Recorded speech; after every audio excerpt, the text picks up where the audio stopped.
ఏదైనా ఒక పని మొదలుపెట్టేది మనుషుడే.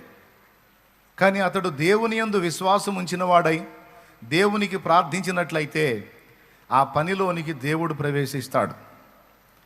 ప్రార్థన చేసేటప్పుడు కూడా మొదలుపెట్టేది మనమే. మొదలుపెట్టినప్పుడు దేవుణ్ణి కానీ మనం ఆశ్రయించినట్లయితే, ప్రార్థనలో దేవుణ్ణి ఆశ్రయించినట్లయితే కొంత ప్రార్థన నడిచిన తర్వాత ఇక దేవుని ఆత్మ ఎంటర్ అవుతాడు. ఇక తర్వాత నడిపింపంతా ఆయన తీసుకుంటాడు. దేవునికి స్తోత్రం. దానికి ముందు మనకేం చెప్తాడంటే, దేవుడు నువ్వు మొదలుపెట్టు అంటాడు. అది భక్తి జీవితమైనా భౌతిక జీవితమైనా నువ్వే ముందు అడుగేయాలి, నువ్వే మొదలు పెట్టాలి.